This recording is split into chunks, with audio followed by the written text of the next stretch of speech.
Hi friends, నమస్తే. నేను మీ Vijayalakshmi. Welcome back to taste the best. ఈరోజు మన రెసిపీ వచ్చేసి పచ్చిగుడ్డు టమాటా కూర అండి. మనం చాలాసార్లు రకరకాలైన ఎగ్ కర్రీస్ చేసుకుంటూ ఉంటాం కదా. ఒకసారి డిఫరెంట్గా పచ్చిగుడ్డు టమాటా కూర చేసి చూడండి. ఈ కర్రీ అన్నంలోకి చపాతీలోకి ఎలాగైనా తినేయచ్చు. చాలా సింపుల్గా ఈజీగా ఇంట్లో ఉండే ఇంగ్రీడియంట్స్తోనే చేసుకోవచ్చు. ఈ పచ్చిగుడ్డు టమాటా కూర ఎలా చేయాలో ఇప్పుడు మీకు చూపిస్తాను. ఈ గుడ్డు ఉడికిందా లేదా అని చూపిస్తాను.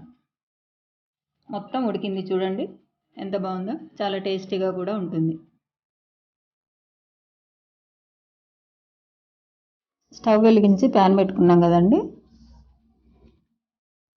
2 నుండి 3 గరిటెల నూనె వేసుకుందాం.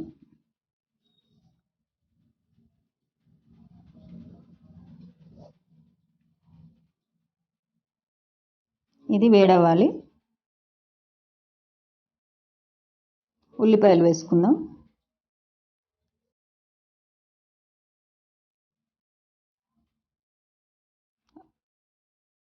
పచ్చిమిర్చి వేసుకొని కలుపుకుందాం. కరివేపాకు వేసుకుందాం.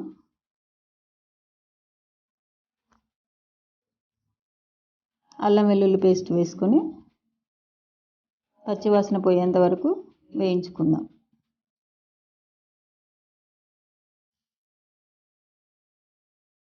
పసుపు, 1.5 స్పూన్ కారం, 1 స్పూన్ ఉప్పు వేసి కలుపుకోవాలి.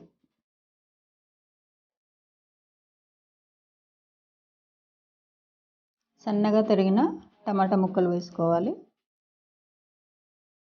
మెయిన్ ఇంగ్రీడియంట్ ఇదే కాబట్టి కొన్ని ఎక్కువే వేసుకోవాలి.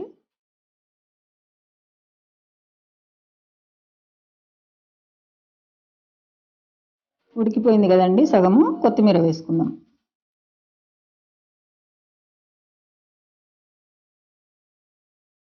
గరం మసాలా వేసుకొని కాస్త కలుపుకుందాం. గరం మసాలా ఇంట్లో చేసుకోవాలని లేదండి, బయట ఏ సూపర్ మార్కెట్లోనైనా మీకు అవైలబుల్గా దొరుకుతుంది.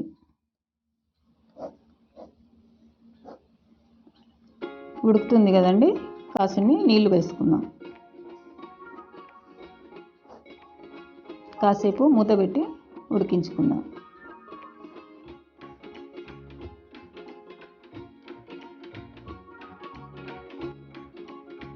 ముక్కలుగా లేకుండా మెత్తగా ఉడకాలి. టమాటాలు మెత్తబడిపోయాయి కదండి. ఇప్పుడు గుడ్లు వేసుకుందాం. అలా కూరను కొంచెము దూరంగా జరుపుకోవాలి.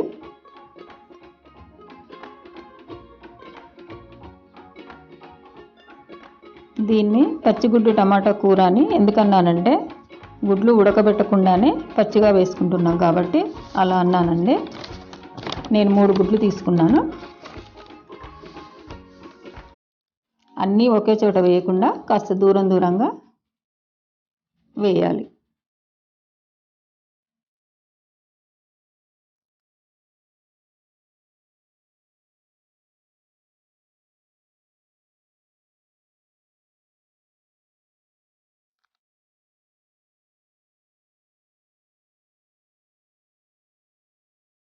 కూర కొంచెం దగ్గరగా జరుపుకోవాలి.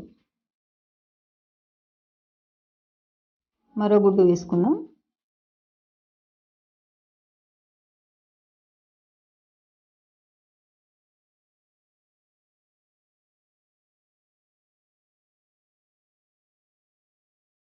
గుడ్లు వేసుకున్నాం కదండి, మూత పెట్టి ఉడికించుకుందాం.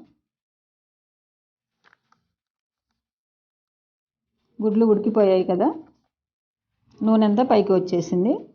వీటిని చితికిపోకుండా టర్న్ చేసుకుందాం.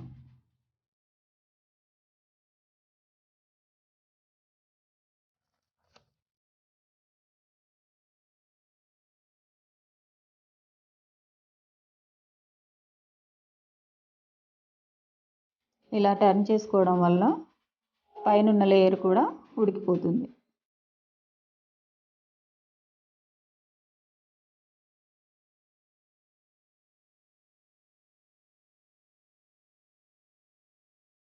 2 మినిట్స్లో కూర అయిపోతుంది.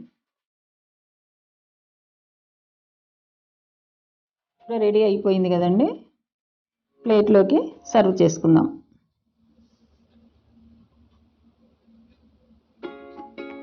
గార్నిషింగ్ కోసం కాస్త కొత్తిమీర వేసుకుందాం.